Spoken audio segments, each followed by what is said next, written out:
Hello बच्चों, कैसे हैं आप सभी। उम्मीद करता हूं आप सभी लोग स्वस्थ हैं और अपने एग्जाम का प्रिपरेशन बेहतरीन तरीके से कर रहे हैं। प्यारे साथियों, प्रीवियस लेक्चर में हम लोगों ने बायोकेमिस्ट्री के टॉप एमसीक्यू को सॉल्व किया था और आज का आपका 16 नंबर का लेक्चर है और इसमें हम लोग एनाटॉमी एंड फिजियोलॉजी के टॉप एमसीक्यू को विथ एक्सप्लेनेशन के साथ में सॉल्व करेंगे। अगर बात की जाए ये एमसीक्यू किस किस एग्जाम के लिए इंपॉर्टेंट है, तो बच्चों जितने भी आपके लैब टेक्नीशियन के कॉम्पिटिटिव एग्जाम है उन सभी के लिए आपका ये एमसीक्यू इंपॉर्टेंट होने वाला है। जैसे कि आपका RRB lab superintendent, lab assistant, Jharkhand lab technician, साथ में आपका भी तेलंगाना लैब टेक्नीशियन और एमपी ग्रुप 5 लैब टेक्नीशियन, इन सभी एग्जाम्स के लिए आपका जो एमसीक्यू है इंपॉर्टेंट होने वाला है। बच्चों, अगर आपको इस क्लास का पीडीएफ नोट चाहिए तो इसके लिए एप्लीकेशन डाउनलोड करना पड़ेगा और जो एप्लीकेशन का लिंक है डिस्क्रिप्शन बॉक्स में दिया गया है, उसको डाउनलोड करिए, लॉगिन करिए और फ्री मटेरियल के सेक्शन में जाके फ्री वाला पीडीएफ आप यहाँ पे प्राप्त कर सकते हैं। बच्चों, आपको लगता है अगर आपको इन सभी एग्जाम का प्रिपरेशन बेहतरीन तरीके से करना है तो आप हमारे लक्ष्य बैच को ज्वाइन कर सकते हो। लक्ष्य बैच के अगर फीचर की बात करेंगे तो इसमें आपको लाइव और रिकॉर्डेड दोनों थ्योरी क्लासेस मिल जाती हैं। टॉपिक वाइज आपको एमसीक्यू क्लास, साथ में आपको अट्रैक्टिव पीडीएफ नोट्स और एक बहुत ही बेहतरीन फीचर है 20+ मॉक टेस्ट का, जो कि इन सभी के साथ में आपको यहाँ पे प्रोवाइड किया जाता है। अगर इस बैच के टोटल फी की बात करेंगे तो 1000 है। 1000 में आपको ये बैच मिल जाएगा इन सभी फीचर के साथ में, और जब से आप बैच को ज्वाइन करेंगे इसकी वैलिडिटी आपकी 8 मंथ की रहेगी। आप जाइए प्ले स्टोर से एप्लीकेशन डाउनलोड करिए या लिंक डिस्क्रिप्शन बॉक्स में दिया गया है वहां से डाउनलोड करिए और उसके बाद में आप बैच को परचेज कर सकते हो। कोई डाउट है तो आप हमारा व्हाट्सएप नंबर भी इस पे मैसेज कर सकते हैं, कॉल कर सकते हैं और डिटेल यहाँ पे ले सकते हैं। तो चलिए बच्चों, बिना किसी देरी के आज के टॉप एमसीक्यू को हम लोग सॉल्व करेंगे और स्क्रीन पे आपको पहला एमसीक्यू दिख रहा है। ये कह रहा है कि dot dot is known as pacemaker of the heart, यानी कि इनमें से कौन सा आपका जो पार्ट है जो कि पेस मेकर ऑफ हार्ट के रूप में जाना जाता है, यानी कि हार्ट के पेस मेकर के रूप में जाना जाता है। देखिए, अगर मैं बच्चों बात करूंगा अपने हार्ट की तो हमारा जो हार्ट है वो कह सकते हो खुद से अपना काम करता है, यानी कि जो भी आपकी इंपल्स को जनरेट करना है वो हमारा हार्ट खुद कर लेता है, क्योंकि इसके पास स्पेशल प्रकार के फाइब्रस टिश्यू पाए जाते हैं। और इस फाइब्रस टिश्यू में आपके क्या पाए जाएंगे, कुछ आपके नोड पाए जाते हैं और यही नोड जो है क्या करते हैं, इंपल्स को जनरेट करते हैं। और अगर ये नोड हमारे डिस्टर्ब हो जाते हैं, किसी कारणवश खराब हो जाते हैं, तो हमें आर्टिफिशियल रूप से कुछ प्रकार के कह सकते हो कि नोड्स लगवाने पड़ते हैं। नोड्स ना कह के हम कहेंगे पेस मेकर लगवाने पड़ते हैं, और जो कि बाद में हमारे इंपल्स का काम करते हैं। तो अगर देखें कि नेचुरली रूप से कौन से हमारे हार्ट का पेस मेकर होता है, तो ऑप्शंस आपके हैं AB nodes, artery ventricular valve, यानी कि आपका यहाँ पे हाँ ठीक है AB nodes, artery ventricular valve, या फिर आपके बंडल ऑफ हिस, या फिर आपका एसए नोड। तो बच्चों, अगर यहाँ पे राइट आंसर की बात करें तो उसके लिए हमें थोड़ा सा यहाँ पे देखना होगा इस इमेज को।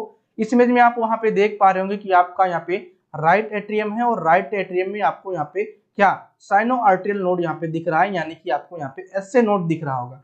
तो आपका जो पेस मेकर वाला होता है, मतलब पेस मेकर का जो काम करता है आपके हार्ट का, वो होता है आपका एसए नोड, ठीक है।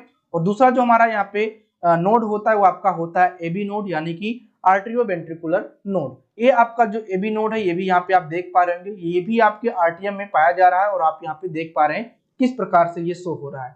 तो ये जो दोनों नोड हैं आपके कह सकते हो कि पल्स को जनरेट, इंपल्स को जनरेट का काम करते हैं। और इसमें जो आपका एसए नोड है ये किस तरह से, ये फर्स्ट आपका जो होता है कैसे, तो पहले आपका जो है इंपल्स को जनरेट करता है, इसीलिए pacemaker of the heart कहते हैं। और अगर बात करेंगे सेकेंड पेस मेकर कौन होता है, ठीक है, सेकेंड पेस मेकर कौन सा होता है, तो जो सेकेंड बच्चों पेस मेकर होता है वो आपका क्या होता है, आपका यहाँ पे एबी नोड होता है, ठीक है।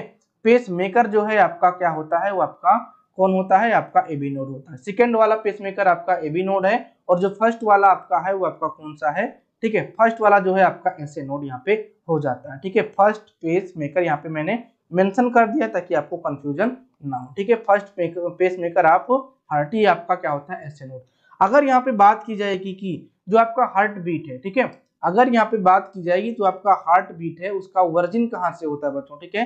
हार्ट का जो बीट है उसका वर्जिन कहाँ से होता है, ठीक है, इसका जो है वर्जिनेटेड कहाँ से है, तो वर्जिनेटेड, ठीक है, वर्जिनेटेड कहाँ से, ठीक है, वर्जिनेट फ्रॉम एसए नोड, ठीक है। कहाँ से आते हैं आपके एसए नोड से आपके ये ओरिजिनेट होते हैं। तो हार्ट का जो बीट है, ठीक है, ये कहाँ से ओरिजिनेट होता है, कहाँ से निकल के आता है, सबसे पहले तो आपके ये एसए नोड से निकल के आता है। तो ये कुछ पॉइंट हो गए आपके इंपॉर्टेंट, इनको अपनी कॉपी में आप लोग नोट कर लीजिए, ठीक है। तो राइट आंसर क्या गया आपका यहाँ पे SA node is the right answer जाएगा, क्योंकि हार्ट का पेस मेकर जो है आपके SA नोड के रूप में यहाँ पे देखे जाते हैं। जब आपका SA नोड काम करना बंद कर देता है तो पूरा जो दारोमदार है वो आपकी AB नोड पे चला जाता है, फिर AB नोड अपना यहाँ पे काम करना शुरू कर देता है। और जब AB नोड भी पूर्ण रूप से काम नहीं कर पा रहा होता है, यानी कि जितनी भी जरूरत है आपको इंपल्स जनरेट करने की वो नहीं होता है, तो आप बाहरी रूप से आपका आर्टिफिशियल रूप से पेस मेकर लगाते हो, जो कि आपका यहाँ पे बाद में फिर से इंपल्स को जनरेट करने लगता है। ठीक है, बात आपको क्लियर हो गई है।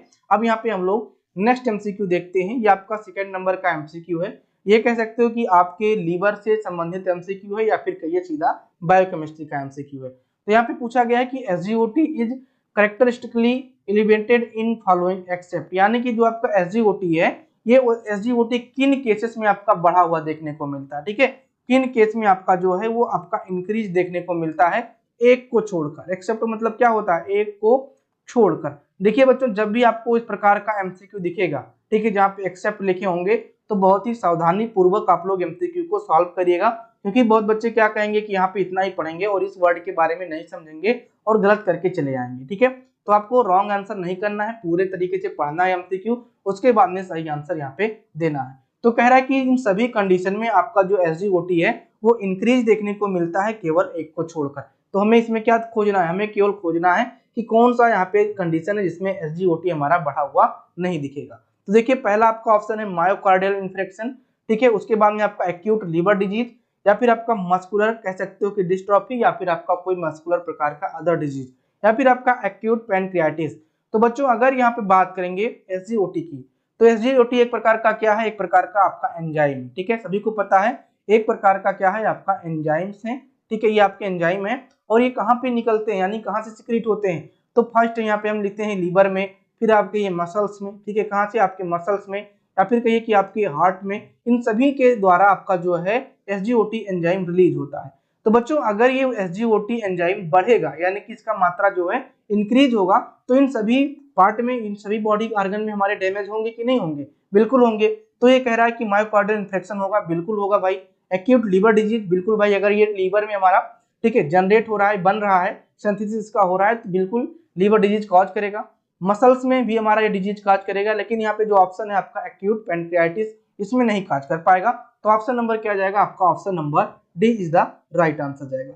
तो केवल एक्यूट पैनक्रियाटिस को छोड़कर और सभी कंडीशन में आपका जो SGOT है क्या देखने को मिलेगा, बढ़ा हुआ देखने को यहाँ पे मिलेगा। यानी कि अगर ये हमारे ऑर्गन डैमेज होंगे तीनों, तो हमारा SGOT क्या होगा, वो हमारा इंक्रीज यहाँ पे हो जाएगा। अच्छा, अगर यहाँ पे बात करते किसकी, SGPT की। ठीक है, अगर SGPT की बात करते तो ये भी एक प्रकार का क्या है, एंजाइम है। और ये एंजाइम आपका कई जगह पे आपका सिंथेसिस होता है, लेकिन ये स्पेशल होता है किसके लिए, आपके लीवर के लिए। ठीक है, स्पेशल फॉर लीवर। ठीक है, स्पेशल फॉर लीवर, क्योंकि स्पेशल फॉर लीवर इसलिए है क्योंकि ज्यादा मात्रा में आपका जो है लीवर में सिक्रीट हो रहा है, स्पेसिफिक है आपके लीवर के लिए। तो पर्टिकुलरली अगर पूछता कि लीवर के लिए कौन सा यहाँ पे आपका एंजाइम बढ़ा हुआ देखने को मिलेगा, तो आपका SGPT जो है वो आपका ज्यादा यहाँ पे देखने को मिलेगा। बात आपको क्लियर है। अब यहाँ पे अगर बात की जाएगी किसकी, अगर बात करें SGOT के नॉर्मल रेंज की, तो ये भी बहुत इंपॉर्टेंट है, क्योंकि भाई यहाँ पे अगर बढ़ा हुआ देखने को मिल रहा है तो हमें सबसे पहले ये भी तो जानना चाहिए कि हमारा नॉर्मल रेंज क्या होता है। तो बच्चों अगर नॉर्मल रेंज की बात करेंगे तो 8 से लेकर 38 आपका इंटरनेशनल यूनिट यहाँ पे इसका नॉर्मल रेंज आपका हो जाता है।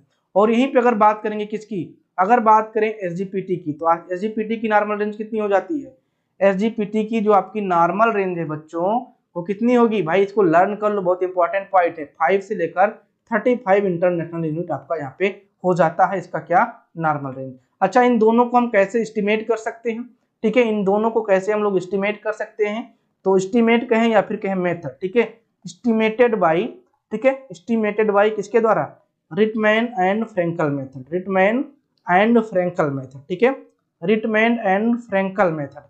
अच्छा, रिटमैन फ्रेंकल मेथड आपके ऑप्शन में ना रहेगा तो आप क्या कहोगे, डाइजो रिएजेंट के द्वारा, किसके द्वारा, डाइजो रिएजेंट के द्वारा हम लोग इसको क्या करते हैं, इसको एस्टिमेट कर लेते हैं। या फिर एक और होता है वन डे वर्ग रिएक्शन, तो वन डे वर्ग रिएक्शन के माध्यम से हम लोग SGPT और SGOT को हम लोग क्या कर पाते हैं, एस्टिमेट कर पाते हैं। तो ये इंपॉर्टेंट पॉइंट है ना, इसको आप लोग यहाँ पे नोट करके लिख लेना बच्चों। ठीक है, डाइजो रिएजेंट यहाँ पे हम लोग यूज में लाते हैं। अच्छा, एक बात और यहाँ पे ध्यान रखो कि SGOT बराबर किसके होता है, तो SGOT बराबर आपका ST हो जाता है, ठीक है, क्या होता है आपका एसटी हो जाता है। और अगर एसजीपीटी की बात करेंगे तो एसटीपीटी जो है आपका ये एलटी के बराबर होता है। ठीक है, इसके बराबर आपका यहाँ पे ठीक है एलटी के बराबर हो जाता है। तो इसको भी आपको यहाँ पे ध्यान में रखना होगा। ठीक है, ध्यान में इसको भी रखना है। अगर पूछे कि एसजीपीटी बराबर क्या यहाँ पे एलटी या फिर एसजीओटी बराबर क्या, आपका एसटी यहाँ पे राइट आंसर हो जाएगा। ठीक है, तो ऑप्शन नंबर क्या जाएगा, option number D is the right answer यहाँ पे बनेगा, क्योंकि इसी को छोड़कर सभी में एसजीओटी जो है वो क्या मिलेगा,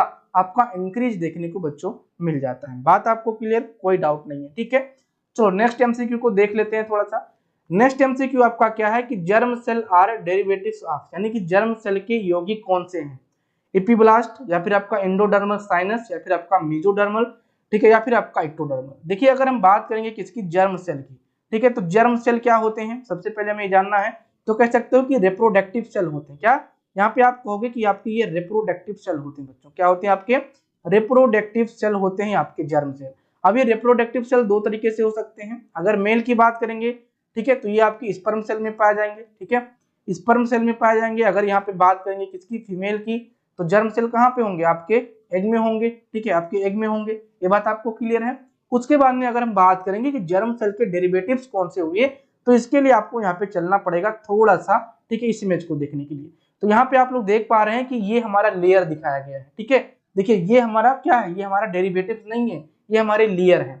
तो अगर हम बात करेंगे अपने जर्म सेल के लेयर की, तो 3 लेयर होते हैं। पहला आपका होता है एक्टोडर्म लेयर, दूसरा आपका होता है यहाँ पे मेसोडर्म लेयर, और तीसरा होता है आपका क्या, इंडोडर्म लेयर। ठीक है, एक्टोडर्म जो है इससे हमारे क्या, हमारे एक्सोस्केलेटन का निर्माण होता है। ठीक है, जो हमारा जर्म सेल है इसका जो इंडोडर्म है, सॉरी एक्टोडर्म है, इस एक्टोडर्म के, एक्टोडर्म मतलब क्या हुआ, आउटर, ठीक है, आउटर पार्ट। तो आउटर पार्ट के द्वारा हमारा स्केलेटन सिस्टम या फिर कहिए कि एक्सोस्केलेटन का निर्माण होता है। उसके बाद में मेसोडर्म के द्वारा, जो मिडिल वाला लेयर है, इसके द्वारा डेवलप होते हैं आपके आर्गन। और जो आपका इंडोडर्म है, इंडोडर्म में जो आपके इनर आर्गन है, ठीक है, इनर लाइनिंग ऑफ आर्गन है, उनका यहाँ पे जनरेशन होता है, उनका फॉर्मेशन यहाँ पे होता है। तो 3 लेयर होते हैं, एक्टोडर्म, मेसोडर्म और आपके इंडोडर्म। और कहाँ से किसका वर्जिन हो रहा है इसको भी आप लोग यहाँ पे देख सकते हो। अब यहाँ पे बात आती है किसकी, हमें देखना है इसके डेरिवेटिव की। तो जायगोट बना, और जायगोट्स के बाद में आपका ब्लास्टुला। ब्लास्टुला आपका दो भाग में, ट्रोफोब्लास्ट और आपका इनर सेल मास। और इनर सेल मास में अगर देखेंगे तो क्या हो जाएगा, एक आपका एपीब्लास्ट यानी कि ऊपरी पार्ट आपका एपीब्लास्ट, और दूसरा आपका हाइपोब्लास्ट। तो जो एपीब्लास्ट है, ठीक है, जो आपका एपीब्लास्ट है, यहाँ पे एपीब्लास्ट ही आपका ऑप्शन में दिया गया है। तो एपीब्लास्ट क्या हो जाएगा आपका यहाँ पे बच्चों, राइट आंसर के रूप में देखा जाएगा। ठीक है, क्या राइट आंसर के रूप में यहाँ पे देखा जाएगा, क्योंकि आपके जर्म सेल के डेरिवेटिव क्या है, आपके एपीब्लास्ट है। ठीक है, बात आपको क्लियर है। ये सब आपके क्या है, ये सब आपके लेयर हैं बच्चों, क्या है आपके, ये सब आपके लेयर्स हैं। ठीक, क्लियर हो गया। जर्म सेल का डेरिवेटिव कौन होगा, आपका एपीब्लास्ट है। अगर एपीब्लास्ट के साथ हाइपोब्लास्ट होता तो भी आपका यहाँ पे राइट हो जाता। ठीक, क्लियर, कोई डाउट नहीं। चलो आगे बढ़ते हैं भाई। ये आपको सारे के सारे जो पीडीएफ है, जो इमेजेस हैं, वो आपको एप्लीकेशन पे मिल जाएंगे। एप्लीकेशन पे जाइए और डाउनलोड कर लीजिए उसको, और फिर वहां से पीडीएफ को प्राप्त कर सकते हो। कोई इसका चार्ज आपको यहाँ पे नहीं देना है बच्चों। ठीक है, चलिए। लंग्स आर इनक्लोज्ड विथिन, यानी कि जो आपके लंग्स हैं ये आपके किसके द्वारा इनक्लोज्ड होते हैं, पेरिकार्डियम, पेरीओस्टियम, या फिर आपका पिलुलर मेम्ब्रेन, या फिर आपका पेरिकार्डियम। बेसिक से एमसीक्यू है, सभी बच्चे इसका आंसर जान रहे होंगे, लेकिन इंपॉर्टेंट है इसीलिए मैंने यहाँ पे इसको पुट किया है, क्योंकि बार बार आपके एग्जाम में पूछा जाता है। तो बच्चों अगर पेरिकार्डियम की बात करेंगे तो किसको प्रोटेक्ट करता है, ठीक है, प्रोटेक्ट यहाँ पे लिख सकते हो। ठीक है, प्रोटेक्ट किसको करता है, कार्टिलेज को करता है। ठीक है, कार्टिलेज को अगर प्रोटेक्ट करने की बात आएगी तो आपका पेरिकार्डियम करता है। और अगर बात करेंगे पेरीओस्टियम की, तो ऑस्टियम का मतलब क्या हो जाता है आपके यहाँ पे बोन से हो जाता है। तो प्रोटेक्ट लिख सकते हो, प्रोटेक्ट बोन। तो बोन को अगर प्रोटेक्ट करने की बात करेंगे तो कौन लेयर करता है, पेरीओस्टियम लेयर यहाँ पे करता है। और अगर बात करेंगे पिलुलर मेम्ब्रेन, तो पिलुलर मेम्ब्रेन में आपके लंग्स के चारों तरफ का सैक है। ठीक है, लंग्स का सैक है।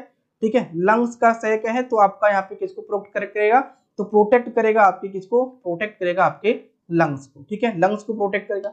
पेरिकार्डियम, ठीक है, ये कह सकते हो कि आपकी हार्ट का क्या है, हार्ट का आपका सैक है। ठीक है, हार्ट के चारों तरफ आपका पाया जाएगा, और ये प्रोटेक्ट करेगा किसको, आपके हार्ट को। ठीक है, प्रोटेक्ट करेगा, जो आपके बाहरी इंजरीज हैं उनसे आपके प्रोटेक्ट करता है। तो ये आपके हार्ट को क्या करता है, प्रोटेक्ट कर रहा है। ठीक है, तो आपका यहाँ पे क्या गया, आपका राइट आंसर क्या गया बच्चों, आपका सी इज द राइट आंसर, क्योंकि लंग्स का इनक्लोज है आपका किसके द्वारा, पिलुलर मेम्ब्रेन के द्वारा। आपका लंग्स जो है उस पिलुलर सैक के द्वारा इनक्लोज है, और इसी के द्वारा आपका जो है लंग्स प्रोटेक्ट हो रहा है। तो option number C is the right answer चला जाएगा।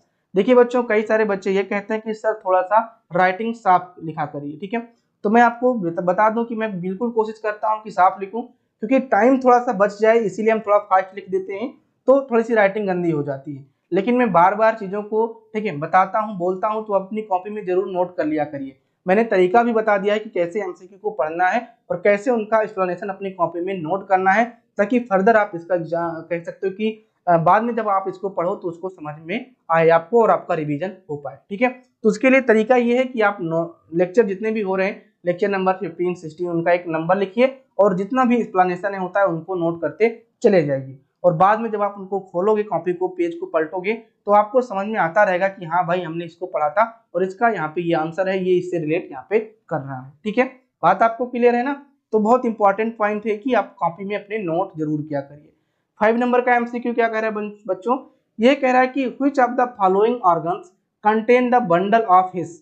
देखिए बंडल ऑफ हिस में पहले वाले एमसीक्यू में भी बता सकता था, लेकिन वहां पे मैंने नहीं बताया था क्योंकि हमने लगा दिया था यहाँ पे एमसीक्यू। तो बंडल ऑफ हिस आपके किस ऑर्गन में पाया जाता है, पैनक्रियाज, ब्रेन, किडनी या फिर आपका हार्ट। तो बच्चों अगर इसके आंसर को जानना है तो इसको आपको देखना होगा एक इमेज को। देखिए इस इमेज में आप देख रहे हैं कि हमारा जो हार्ट का इंपल्स जनरेट हो रहा है वो किस माध्यम से हो रहा है, या फिर कहिए कि पूरी जो इलेक्ट्रिसिटी है हमारे हार्ट की वो किस तरह से फैली हुई है, ठीक है। तो देखिए यहाँ पे आपका ऐसे नोड है, ठीक है, ये आपका, ठीक है, साइनो आर्टेरियल नोड है, ये आपका ऐसे नोड है, ये आपका एबी नोड है, यहाँ पे देख पा रहे हैं, ये आपका ऐसे नोड हो गया। ये आपका क्या है, आपका एबी नोड है, क्योंकि यहाँ पे मेंशन भी है, देख लीजिएगा, ठीक है, आर्टियो वेंट्रिकुलर, ठीक है, नोड। उसके बाद में यहाँ पे आपके बंडल ऑफ हिस, यानी कि आपका जो ये एबी नोड है, इस एबी नोड से आपके क्या निकल रहे हैं, ये आपके बंडल ऑफ हिस यहाँ पे निकलते हैं, राइट और आपके लेफ्ट दोनों साइड से आपके बंडल ऑफ हिस निकलते हैं। और उसके बाद में ये आपके जो बंडल ऑफ हिस हैं फर्दर आपके पहुंचते हैं कहाँ पे, आपके पुरकंजे फाइबर में, ठीक है, कहाँ पे, आपके पुरकंजे फाइबर में, ठीक है। तो यहाँ पे आपका फिर से क्या होगा, ये जनरेट करेगा इंपल्स, इसको देगा, यहाँ से इंपल्स जाएगा आपके इसके पास में जाएगा, और जो भी आपका हार्ट का कह सकते हो सिकुड़ना और आपका खुलना जो है आपका यहाँ पे होता रहेगा। तो ये आपका जो बंडल ऑफ हिस है ये आपके कहाँ पे पाए जाएंगे, ये आपके हार्ट में पाए जाएंगे। इसको आपको यहाँ पे ध्यान में रखना है। ये आपका हीट लिख गया, इसका जो होगा स्पेलिंग आपका हार्ट होगा, ठीक है। बात आपको क्लियर है। अच्छा कभी ये पूछ ले कि आपका बंडल ऑफ हिस कहाँ पे लोकेटेड होता है, तो आपके हार्ट के स्टर्नम में, ठीक है, स्टर्नम ऑफ हार्ट, ठीक है, sorry septum of heart, sternum कहाँ पे आ जाएगा, ठीक है, सेप्टम ऑफ हार्ट, ठीक है। स्टर्नम वर्ड कहाँ पे यूज होगा भाई, जानते हो सभी लोग, ठीक है, फेफड़े के पास, आपके इसके पास, ठीक है। तो सेप्टम ऑफ जो आपका हार्ट है, सेप्टा ऑफ हार्ट, ये आपका सेप्टा ऑफ हार्ट होता है यहीं पे। तो यहीं पे आपके जो बंडल ऑफ हिस है आपके पाए जाते हैं, इसको आपको यहाँ पे ध्यान में रखना है, ठीक है। बात आपको क्लियर है कि आपका जो बंडल ऑफ हिस है कहाँ पाया जाएगा, आपके हार्ट में पाया जाएगा। परकुंजे फाइबर कहाँ पे पाए जाएंगे, आपके हार्ट में पाए जाएंगे। क्या काम करते हैं ये सब, तो कह सकते हो कि इंपल्स को जनरेट करने में ये मदद करते हैं। हमारे हार्ट का सिकुड़ना और जो खुलना है ये इसी के द्वारा यहाँ पे होता है बच्चों, ठीक है। बहुत इंपॉर्टेंट पॉइंट है, आप लोग नोट कर लीजिएगा। 6 नंबर का एमसीक्यू है, ये कह रहा है कि which of the following joints is immovable, यानी कि इनमें से कौन सा जो ज्वाइंट है आपके बॉडी में वो इमूवेबल है। इमूवेबल का मतलब मूव नहीं होगा, ठीक है, जैसे कि ऐसे है तो ऐसे ही रहेगा, ऐसे ऐसे नहीं हो सकता, उसको कहते हैं इमूवेबल, ठीक है। तो अगर बच्चों यहाँ पे बात करें ज्वाइंट को पढ़ने के लिए कि भाई टाइम लगेगा, पहले तो आप पूरा स्केलेटन समझोगे, फिर उसके बाद में ज्वाइंट समझोगे, जो कि एक आपको कह सकते हो कि पैड बैच में ही समझ में आएगा। लेकिन मैं पूरी कोशिश करूंगा कि आपको मैं सारे पॉइंट्स यहाँ पे समझाने की कि आपको समझ में आ जाए, ठीक है। अगर मैं ज्वाइंट की बात करूंगा तो ज्वाइंट जो है मेनली 3 पार्ट यहाँ पे कवर करते हैं। कितने पार्ट, 3 पार्ट, यानी कि ज्वाइंट का 2 नहीं 3 प्रकार होता है। एक आपका स्ट्रक्चरल होता है, ध्यान से सुनिएगा, एक आपका स्ट्रक्चरल, तो स्ट्रक्चरल वाले जो है वो आपके 3 पार्ट, और जो आपके फंक्शनल वाले होते हैं, ठीक है, फंक्शनल जो है आपके ज्वाइंट वो आपके 6 होते हैं। मैं क्या कहना चाहता हूँ, मैं कहता हूँ कि ज्वाइंट को हम लोग 2 तरीके से डिवाइड करते हैं। एक तो उनके स्ट्रक्चर के हिसाब से, तो जो स्ट्रक्चर के हिसाब से ज्वाइंट होते हैं वो 3 प्रकार के होते हैं, 3 टाइप होते हैं। और जो फंक्शनल आपके ज्वाइंट्स हैं, यानी कि कैसे वो फंक्शन कर रहे हैं, उसके हिसाब से अगर इसको हम डिवाइड करेंगे तो आपके इनके 6 पार्ट यहाँ पे हो जाते हैं। तो अगर यहाँ पे मैं बात करूंगा किसकी, अगर मैं बात करूंगा ज्वाइंट के स्ट्रक्चरल, ठीक है, टाइप की, तो स्ट्रक्चरल टाइप में आपके कौन होंगे, आपके 3 हो जाएंगे।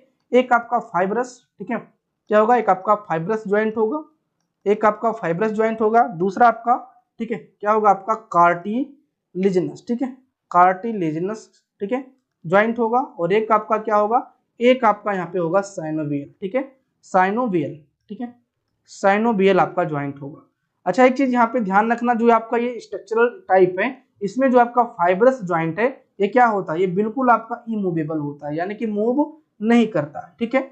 और दूसरा अगर कार्टिलेज की बात करेंगे तो ये आपका पार्शियली आपका जो है, ठीक है, पार्शियली मूवेबल होता है, ठीक है, पार्शियली मूवेबल होता है, यानी कि थोड़ा बहुत आपका ये मूव कर सकता है।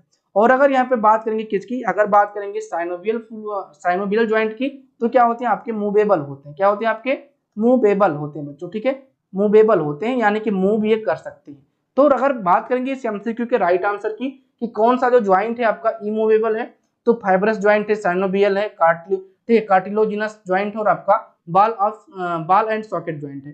तो राइट आंसर क्या बनेगा आपका फाइब्रस ज्वाइंट, क्योंकि ये आपका इमूवेबल है, थोड़ा भी मूव नहीं करता है। पार्शियली की अगर बात करेंगे तो पार्शियली जो आपका था ये आपका कर रहा था, पार्शियली जो मूव है ये आपका यहाँ पे कर रहा था, तो कार्टिलोजिनस हो जाता। अगर बोलेंगे पूरी तरीके से जो मूव करेगा आपका साइनोवियल ज्वाइंट यहाँ पे हो जाएगा। और जो बॉल एंड सॉकेट ज्वाइंट है ये आपके फंक्शनल ज्वाइंट का एक प्रकार है, क्या है आपका फंक्शनल ज्वाइंट का आपका प्रकार है, जो कि रोटेटरी आपका कह सकते हो कि मूव कर सकता है, ठीक है, रोटेटरी, ठीक है, हाँ रोटेटरी आपका जो है मूव ये आपका कर सकता है बॉल एंड सॉकेट ज्वाइंट, ठीक है। अब यहाँ पे थोड़ा सा देखो, मैंने यहाँ पे मेंशन कर रखा है कौन सा, ये आपका फंक्शनल है, ठीक है, 6 प्रकार जो है आपके ये फंक्शनल है, ठीक है, फंक्शनल जो है आपके 6 प्रकार हैं। और ये 6 प्रकार में फंक्शनल में कौन कौन आते हैं, ये आपका, ठीक है, पाइवेट ज्वाइंट, ये आपका क्या है आपका पाइवेट ज्वाइंट है, पाइवेट ज्वाइंट है, नीचे भी लिखा है देख लीजिएगा, ठीक है। और उसके बाद में आपका हिंग ज्वाइंट है, ये आपका हिंग ज्वाइंट है, ठीक है, ये आपका हिंग ज्वाइंट है। तीसरा नंबर की अगर बात करेंगे आपके प्लेन ज्वाइंट है, ये आपके प्लेन ज्वाइंट है, ठीक है। उसके बाद में 4 नंबर की अगर बात करेंगे तो 4 नंबर पे आपका क्या आ जाएगा, सॉरी ये आपका जो 4 नंबर का है प्लेन ज्वाइंट होगा, यहाँ पे मैं सही कर दे रहा हूँ, 4 नंबर आपका ये प्लेन ज्वाइंट है, ठीक है। और उसके बाद में 3 वाले की बात करेंगे तो आपका सैंडल ज्वाइंट होगा, ठीक है, क्या होगा सैडल ज्वाइंट, ठीक, सैंडल नहीं बेटा सैडल ज्वाइंट बोलते हैं, ठीक है। और उसके बाद में अगर बात करेंगे 5 की, तो 5 आपका बॉल एंड सॉकेट, ठीक है, बॉल एंड सॉकेट ज्वाइंट, ठीक है, बॉल एंड सॉकेट ज्वाइंट आपका यहाँ पे हो जाएगा, ठीक। और 6 नंबर का जो हो जाएगा वो आपका क्या कॉन्ड्रोलॉइड ज्वाइंट, ठीक है, कॉन्ड्रोलॉइड ज्वाइंट। तो ये 6 प्रकार के ज्वाइंट है, इनको अगर आप लोग थोड़ा सा टाइम दोगे तो मैं किसी दिन इन पे एक लेक्चर बना दूंगा पूरी ज्वाइंट्स के ऊपर, और आपको अच्छे तरीके से मैं क्लियर कर दूंगा कि ज्वाइंट क्या है, ज्वाइंट कितने प्रकार के हैं, किस तरह से अपना फंक्शन कर रहे होते हैं, ठीक है। और एक आपका ज्यादा पूछा जाता है कि बॉल एंड सॉकेट ज्वाइंट, तो ये पूरी तरीके से अपना मूव कर सकता है, रोटेटरी अपना मूवेबल होता है, तो ये बहुत इंपॉर्टेंट है, इनको अपनी कॉपी में नोट कर लीजिएगा कि आपका जो रोटेटरी मूवमेंट है किस प्रकार के ज्वाइंट के द्वारा होता है, तो बॉल एंड सॉकेट ज्वाइंट के द्वारा यहाँ पे होता है। पूर्णतः आपका इमूवेबल कौन है, आपका फाइब्रस है, और पूर्णतः आपका जो है मूवेबल कौन है, तो आपका यहाँ पे साइनोवियल ज्वाइंट है, इसको भी आपने कॉपी में नोट कर लेना, ठीक है। इतना इनफ है, आपके ज्वाइंट से जो भी एमसीक्यू बनेंगे आपका क्लियर हो जाएगा, ठीक है बच्चों। चलिए 7 नंबर का एमसीक्यू यहाँ पे आ गया, और 7 नंबर का एमसीक्यू कह रहा है कि the middle portion of the human sperm contain, यानी कि आपका जो ह्यूमन स्पर्म है इसमें मिडिल जो पोर्शन है वो आप मिडिल पोर्शन में आपका क्या पाया जाता है, न्यूक्लियस, प्रोटीन्स, सेंट्रियोल्स या फिर आपके माइटोकॉन्ड्रिया। तो भाई हमें ह्यूमन स्पर्म पहले देखना पड़ेगा, फिर उसके बाद में हमें पता चलेगा कि हमारा यहाँ पे कौन सा पार्ट पाया जाएगा। देखिए हमारे ह्यूमन स्पर्म के 3 यहाँ पे कह सकते हो कि पार्ट होते हैं, एक आपका हेड होता है, दूसरा आपका मिडिल पीस होता है, तीसरा आपका टेल होता है, ठीक है। पहला आपका हेड होता है, दूसरा आपका मिडिल पीस होता है, और तीसरा आपका क्या होता है टेल होता है। अगर यहाँ पे बात करेंगे हेड में, तो हेड में मेन सेंटर में आपका न्यूक्लियस पाया जाएगा, यहाँ पे आप देख पा रहे होंगे अगर आपको इमेज में कट नहीं रहा है, मेन जो आपका सेंटर है हेड के सेंटर में आपका न्यूक्लियस सबसे ऊपर, ठीक है, हेड के भी ऊपर पार्ट में यानी कि अपर पार्ट में आपका एक्रोसोम पाए जाएंगे, और आपके हेड के सबसे नीचे लोअर वाले पार्ट में आपके सेंट्रियोल्स पाए जाएंगे। तो कभी ये प्रश्न बने कि आपका जो स्पर्म है, ठीक है, ह्यूमन जो स्पर्म है उसके हेड के अपर पार्ट में कौन सा पार्ट होगा, ठीक है, कौन सा कह सकते हो सिस्टम है, तो आपका एक्रोसोम है, ठीक है, मेम्ब्रेन सॉरी कह सकते हैं कि आपका जो भी पार्ट है आपका एक्रोसोम होगा, ठीक है। फिर आपका सेल का कौन सा पार्ट, हेड का जो सेंट्रल पार्ट है उसमें कौन सा पार्ट होगा, तो आपका न्यूक्लियस होगा। देन उसके बाद में आपका कौन आर्गन होगा, सेल आर्गन होगा आपका हेड के नीचे वाले पार्ट में, इनर पोर्शन में, तो आपका सेंट्रियोल होगा। फिर पूछेगा मिडिल पार्ट में आपका, मिडिल पीस में आपका कौन सा कह सकते हो कि सेल ऑर्गेनेल्स है, तो आपके माइटोकॉन्ड्रियन या फिर माइटोकॉन्ड्रिया पाया जाते हैं, ठीक है। और फिर आपका टेल है, तो टेल में आपका फ्लैजेला पाया जाता है, ठीक है। जो टेल है उसमें क्या पाया जाएगा, आपका फ्लैजेला पाया जाएगा, और वहीं पे आपके प्लाज्मा मेम्ब्रेन देखने को भी मिल जाते हैं, ठीक है। तो इस तरह से आपका जो है आपके ह्यूमन स्पर्म का जो भी पार्ट है वो आपको यहाँ पे देखने को मिल जा रहे हैं। एक बार अपनी कॉपी में इनको नोट कर लो, दिमाग में बैठा लो कि इसके बाद में हमें गलतियां नहीं करने हैं। जो हमारे ह्यूमन स्पर्म है इसके अगर हम कहाँ पे मिडिल पोर्शन की बात करेंगे तो आपका क्या, आपका यहाँ पे माइटोकॉन्ड्रिया बच्चों पाया जाता है। क्या पाया जाता है? आपका माइटोकॉन्ड्रिया पाया जाता है। ऑप्शन नंबर यहाँ पे डी राइट जाएगा। ठीक है, क्या जाएगा? आपका option number D is the right answer यहाँ पे जाएगा। ठीक है, अच्छा हमें कमेंट करके आप बताइएगा कि जो हमारा ह्यूमन स्पर्म है, ठीक है, या फिर ह्यूमन स्पर्म कहिए या फिर सीमन कहिए, इसके एनर्जी के लिए कौन सा यहाँ पे प्रोडक्ट पाया जाता है। प्रोडक्ट का मतलब कौन सा मटेरियल पाया जाता है, एनर्जी या फिर कहिए कि ऊर्जा के लिए क्या पाया जाता है, ऊर्जा के लिए क्या पाया जाता है, ये आपको जवाब में देना है। ठीक है, क्या पाया जाता है। ठीक, बताइएगा आप लोग कमेंट करके जरूर इसका, क्योंकि बहुत ही इंपॉर्टेंट पॉइंट यहाँ पे हो जाता है। 8 नंबर का एमसीक्यू इंपॉर्टेंट एमसीक्यू है। ठीक है, लॉजिकल एमसीक्यू है। ये कह रहा है कि which of the following is the correctly matched pair and organ and muscles present in organ.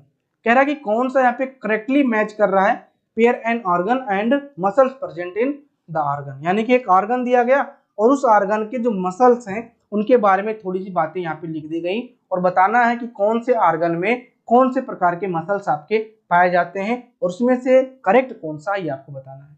ठीक है, मतलब एक लाइन दिया गया उसमें बता दिया गया कि ये ऑर्गन है और इसमें आपके ये प्रकार के मसल्स हैं, तो क्या आपकी राइट है ये आपको यहाँ पे बताना है। तो अगर इंटेस्टाइन की बात करेंगे तो स्ट्रेड, ठीक है, स्टेडेड एंड इनवॉलेंट्री यानी कि आपका अनैच्छिक और आपका स्टेडेड यानी कि कह सकते हो कि रेखित। ठीक, उसके बाद में आपका अपर आर्म यानी कि smooth muscles and fusion in shape. और हार्ट की अगर बात करेंगे तो इनवॉलेंट्री यानी कि अनैच्छिक और अनस्टेडेड मूथ स्मल्स, या फिर आपका जो आपका थाई है स्टेडेड एंड वॉलेंट्री यानी कि आपका, ठीक है, रेखीय होगा और आपका वॉलेंट्री होगा।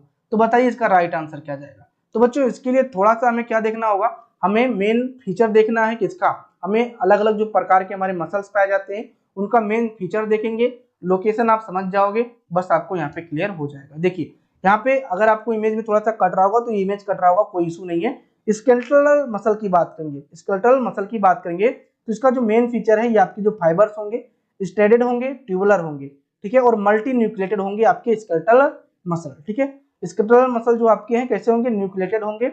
वॉलेंट्री आपके होंगे यानी कि ऐच्छिक होंगे, यूजुअली अटैच टू स्केलेटन यानी कि स्केलेटन से आपके ये अटैच होंगे।